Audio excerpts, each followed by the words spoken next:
Here we are, pleasant late afternoon. The birds are enjoying themselves. Our little mate's sunning himself on the rocks, or herself on the rocks. So, we're in the midst of the election campaign, and if you look behind me you'll see a tree, quite a solid tree, and that tree began its life as a seed.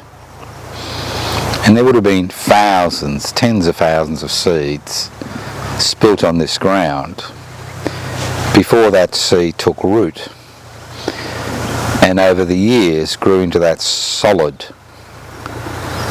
living organism behind me. Now, elections theoretically are about ideas. Unfortunately, during this election campaign we've seen the debate about ideas hijacked by people with money who are attempting to maintain the status quo. And ideas are the last thing on people's minds as they approach the election date on the 21st of May. And obviously some people have already started voting. Now, I'm standing as an independent, that's right, independent Senate candidate for the seat of Victoria. Not because I'll get my 2,000 deposit back, because I don't expect to get 4% of the primary vote. Not because I expect to be elected as a senator, but because I felt it was time that some new ideas were injected into the Australian political, social and cultural debate. I mean, nothing highlighted how this election has been hijacked than the first debate between the Prime Minister, Mr Morrison, and the Leader of the Opposition, Mr Albanese. Here they were, on a private network, which people had to pay for in order to watch the debate, which theoretically was about this country's future. And then when you look at the background to the debate, what they were debating in front of, we had logos for the Courier Mail, the single most conservative reactionary newspaper in this country, and Sky News, the most reactionary conservative broadcasting network in this country, if not the world. Both entities were owned by the Murdoch family. So here we have the Prime Minister and the Leader of the Opposition conducting a national debate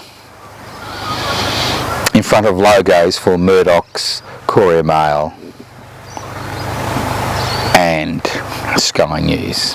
Enough to make any human being sick, if not despairing. And that's why I use the analogy of the tree. Now, my campaign is based on raising ideas. Most of these ideas are not new, but these ideas challenge the status quo. Because my motto is, be realistic, demand the impossible. When some other tree spread these seeds, it was highly unlikely that any would take, but eventually one took. And it's the same with ideas. Be realistic, demand the impossible. See, Australia's a unique problem as far as sovereign nation states are concerned. It's not the size of the cake that's in question. We have 25 million people living on a continent, a resource-rich continent. Both mineral resources under the ground and natural resources above the ground. A resource-rich continent with a minuscule population compared to the 7.8 billion people which exist on the planet today. But we have 1.2 million children living in poverty. We have an increasing number of young people not able to actually acquire housing. We have minimal, if absent, wage growth. We have legislation in this country which is some of the most severe, repressive, conservative, reactionary legislation on the planet, and I'll go through that.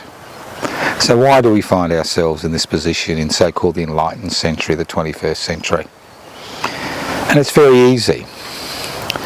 Because the means of production, distribution, exchange and communication continue to be held by a minuscule minority, about 1% of the population, who are assisted by the investment class, about 8% of the population with disposable income, and who can use our investment-friendly laws to maximise their profits at the expense of their fellow citizens and residents. That's the situation we face every day. And in this milieu, during this election campaign, as almost a lone voice in the wilderness, I'll be raising ideas. I'll be demanding the impossible. I'll be realistic. I'll be demanding the impossible, because the essential problem in this country isn't the size of the cake. There's enough cake to go around. The essential, critical, quintessential essential problem in this country is how the cake is divided. Australia is the richest nation on planet Earth. And we are rich for one reason, because we stole the First Nations people's lands and resources while conducting a campaign of genocide to rid ourselves of the idea that this nation had been inhabited for over 60,000 years. So what are the policies that I'm talking about? What are the policies which seem impossible? What are the policies which will allow the cake to be divided in a more equitable fashion, so 1.2 million children don't live in poverty and 1/3 of the population lives on less than $500 a week? The first policy is a universal basic income. This is not a new idea. The fact that every human being in this country, permanent residents, refugees, asylum seekers, citizens, should all have access to a living income. Not some minuscule pension which people have to jump through hoops to obtain, but everybody gets a fair start, the same start in life. And if people decide to be part of the wage system and do well, that universal basic income comes back to the Treasury in form of taxation. The next thing that I'm very interested in is, why are our natural resources, especially anything under the ground, uranium, coal, rare earths, bauxite, diamonds, and the list goes on and on, why do they belong to private corporations? Why do these private corporations pay a peppercorn rent for the privilege of mining iron ore and gas, exporting to the world, making the climate emergency worse, but we get nothing out of it? Why, oh why, oh why? So the first thing I'd like to see is introduction of a 70% tax on profits for any corporation or individually owned company which exploits natural resources that has a value of more than $100 million. So that allows small startups to begin, but once you reach a certain size, 70% of the profits goes to the Treasury. And if you don't like it, well then the state takes over those resources. Any new exploration and any new development of resources should be publicly owned. That's right, publicly owned. This is one way that will actually be able to tackle the climate emergency, because we can make decisions not just based on economic factors, but based on more important factors in terms of the damage caused to the planet. And we can make decisions on what happens to the people involved in these industries. And let's not forget, only 2% of the population is involved in the mining industry in this country. Another thing I'm interested in is improving healthcare in the public sector and improving public education. Why do we have the best healthcare money can buy and the best education money can buy? I recently read an article regarding the baccalaureate, which is a French type of external examination which a lot of the private schools like to conduct.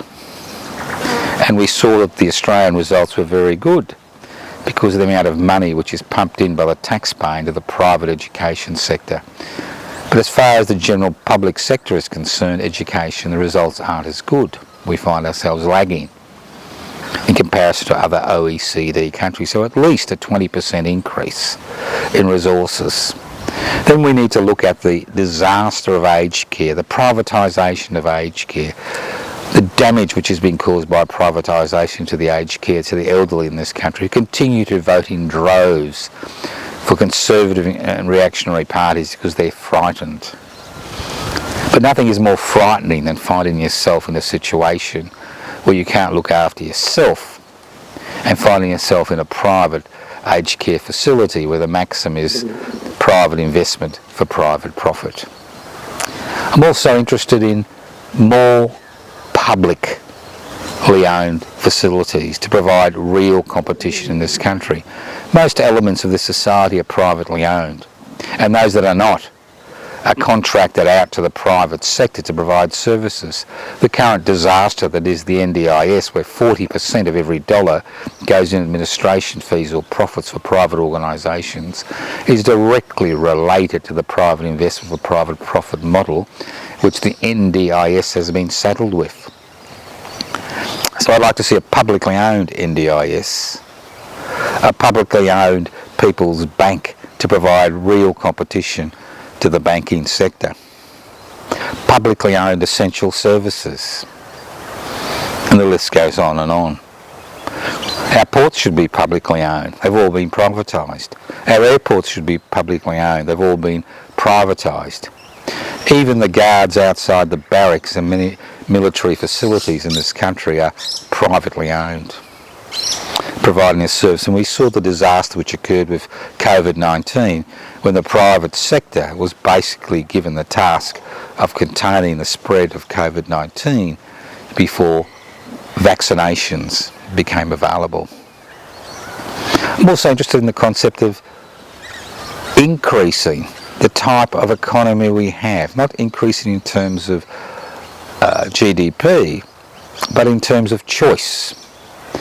Today, 95% of every interaction with the private sector, even if it's supposedly a publicly owned organisation like Medibank or Centrelink, much of that work is contracted out to the private sector.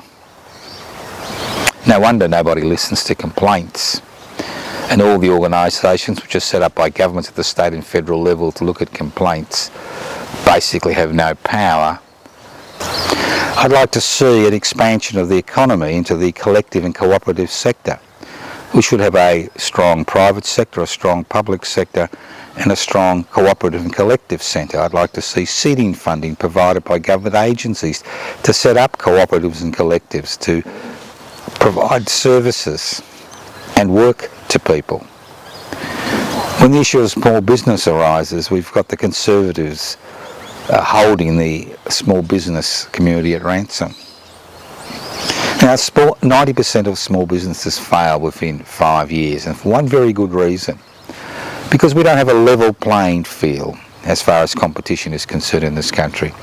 I'd like the taxable threshold for a micro business to increase to $70,000. And any small business that employs 10 or fewer people, their taxable threshold to increase by $25,000 for every full-time staff member they have on the books who's paid award wages or above award wages. This would ensure the contract mentality which dominates things today would be broken, and people would have safe, secure jobs in areas which are traditionally seen as kind of self-employed, contract, low-paid, insecure work, which is basically done by young people and people on temporary work visas. I'd like to see the decriminalisation of drugs, make it a health issue. There's nothing. The greatest failure we've had, that over 80% of people in jail today are there for victimless crimes, mainly involving drugs. We need to break the nexus between illegal drugs and the profits, the massive profits which should be derived by organised crime, producing distributing these drugs for one very good reason, to make a buck, irrespective of the harm they do to the community. Decriminalising drugs using the Portuguese model, which has been in existence now for over 10 years, helps to break that nexus between profit and addiction, and makes addiction a health issue. And the list goes on and on. Now people say, well, you're dreaming, Joe. Well, I may be dreaming. I may not be dreaming, but as I said before, be realistic, demand the impossible. How do you finance this? Do you need blood in the streets? Do you need a revolution? Do you need the guillotine brought back into every public square? No. That's why I'm standing for Parliament. These are simple issues which can be debated in Parliament. But before I look at the finance, another thing I'm interested in is citizens-initiated referendums in this country. We have a constitution with no protection for the individual from the arbitrary exercise of state power. That's why we have one law for members of the CFMEU and another law for billionaire drug runners who can claim the right to silence, while a member of the CFMEU cannot. And if they strike illegally for one day, they can be fined $80,000. I'd like to see all those laws which are now in place via the Fair Work Commission, which enforced by the Fair Work Commission and the Building Authority, to be removed, so that actually workers could actually bargain collectively in order to improve their situation. There's nothing more unequal than an individual bargaining with a corporation. But how do you finance it? Simple. As I said before, you don't need a guillotine in every public square.